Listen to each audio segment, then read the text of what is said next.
Trying to get the shade garden on video for everybody. Using Mike's tiny little GoPro camera. Sorry, I've never videoed before, so we'll see how this goes. I don't have a fancy iPhone like everybody else.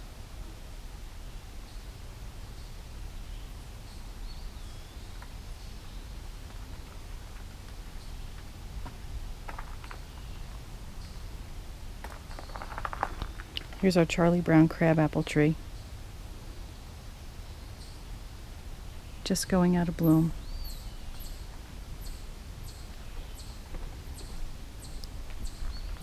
Not sure if you can see the bark, but the critters continue to try and wreck this tree. They devour it.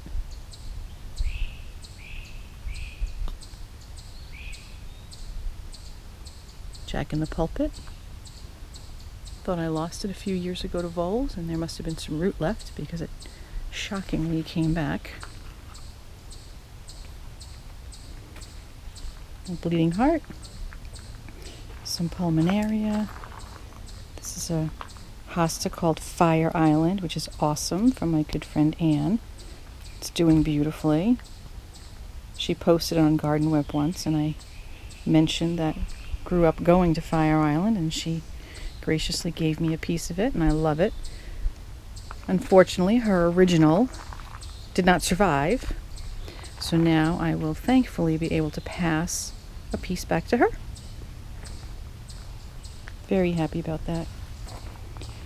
Tree peonies aren't quite coming into bloom yet. Unfortunately, they've been dwindling over the past number of years, and I'm not really sure why. This is a really nice iris. Not sure where I got it from. Lori and I last weekend or the weekend before were admiring how beautiful it was. I have no idea if it'll bloom. And I don't particularly care because the foliage is so nice.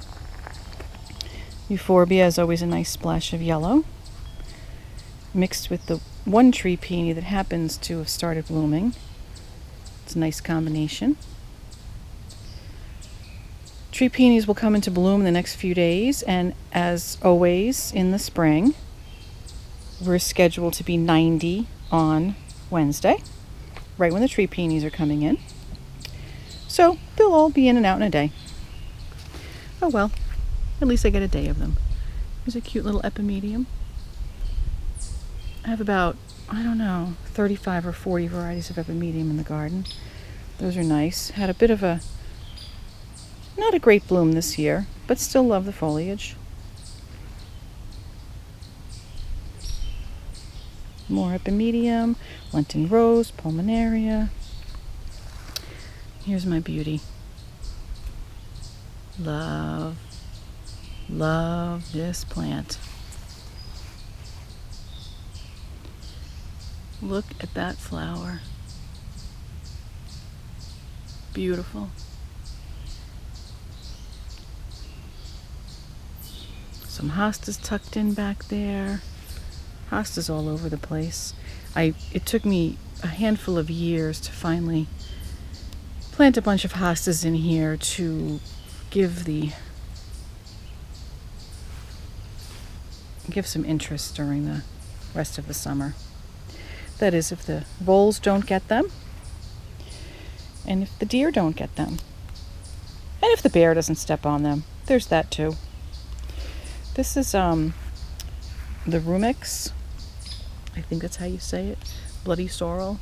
Saw it in a picture, really liked it. It happens to be sprouting up everywhere in this garden now, but easy enough to pull out, and I will just go ahead and cut off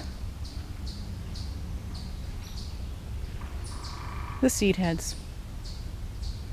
So anyway, there's the shade garden. This is coming off the back deck to the right from the steps. More epimedium. Pretty hosta. This hosta will get huge as the season goes on. Aurelia. This will get to be at least 8 feet tall and probably 8 feet around. It will fill this whole area, and I'll have to video it again once it's at its huge stage. This is the big daylily bed that just keeps going, wraps around, and I can only say, wait till you see that this summer. It's phenomenal, if I do say so myself. Climbing hydrangeas.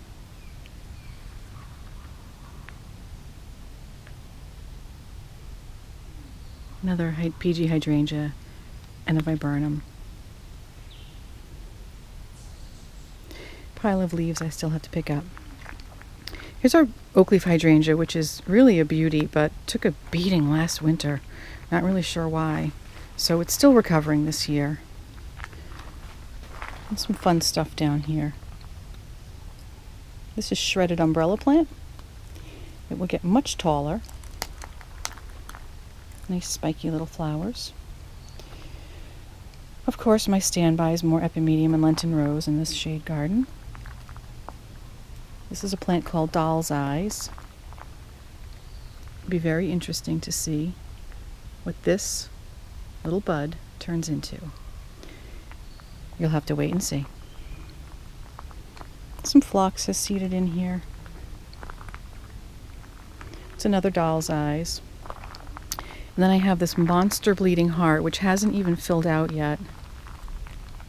It's still probably, it'll fill out another couple feet anyway in all directions. This is Glaucidium, out of bloom now. Love the leaves though. Probably a little too sunny for it here. And then I just have a few daylily tucked in here to kind of balance out the other side of the daylily bed. Lots of heuchera in here as well. Some heuchera. Love the foliage on this. So pretty, even without flowers. But we will get flowers. Some ferns are still ready to come in. I'm a sucker for shade plants, shade gardens, love them. Little Nicodutzia. Some low iris. This bed was ravaged by voles a couple years ago. Still hasn't recovered. I have some really tall ironweed that will come in the back. Not quite here yet. And I'm not quite sure what I'm going to do in here. I literally, in this big open spot right here, was a massive blue hosta. It was beautiful. It was in for years. And I watched a vole from beneath the ground pull the leaves down into the ground.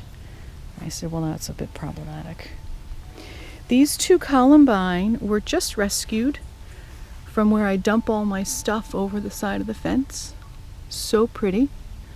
I dug them up yesterday, planted them in here. You just can't beat that color. Unbelievable. And this loops back around to the shade garden. And I'm going to continue on towards the side deck. Coming off the steps from the deck, down into the shade garden. And if we loop around, spireas.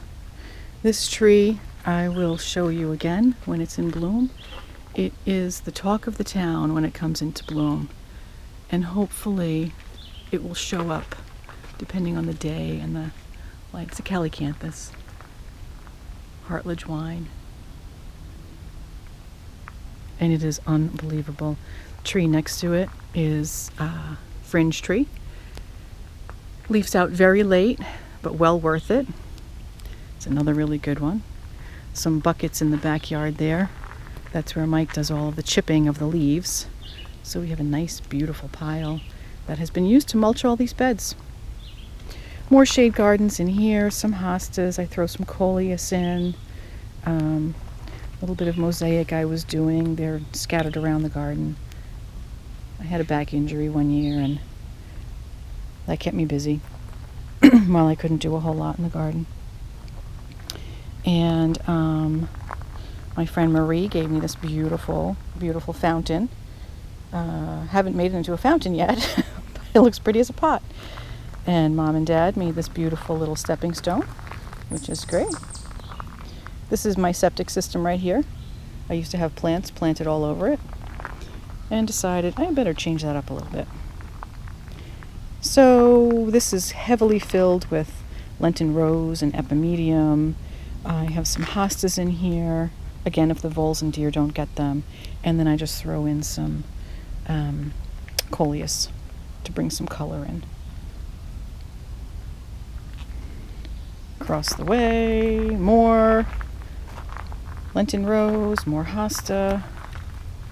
This is a gas plant, usually likes a lot more sun, but it actually blooms. It's going to be getting some blooms, and this is a plant that you do not want to, you will lose that match if you try and fight with that plant.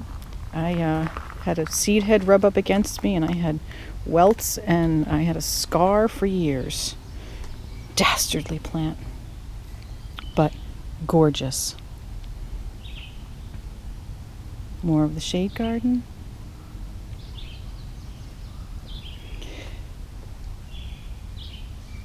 Jim and Linda Davis made this for me. Love it. Love it in the shade garden.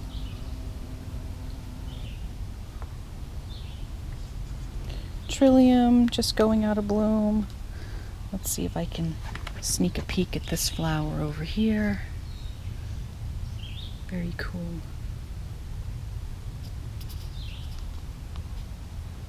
Jacob's ladder. This I rip out regularly. I just yank it right out to keep it in control in here. Big epimedium here. Some bloodroot back here.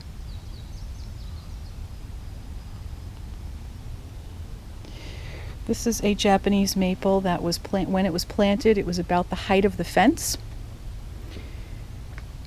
And we used to have an umbrella on our table in here. But as you can see, the tree is now our umbrella. We've been limbing it up and pruning it year over year over year. A huge dwarf Alberta spruce that Mike's mom had given us years ago. And another little patch of shade garden over here. Some more Lenten rose. I threw in a coleus. I have a local nursery that just gets outstanding coleus. So I go every year to get these really nice flowers. Some more epimedium, Lenten rose, little rose of Sharon that used to be a big rose of Sharon that died. It's in full shade, blooms like crazy, but finally just, well, I guess we cut it down because it was getting too tall and too top heavy. And we'll head into the cottage garden.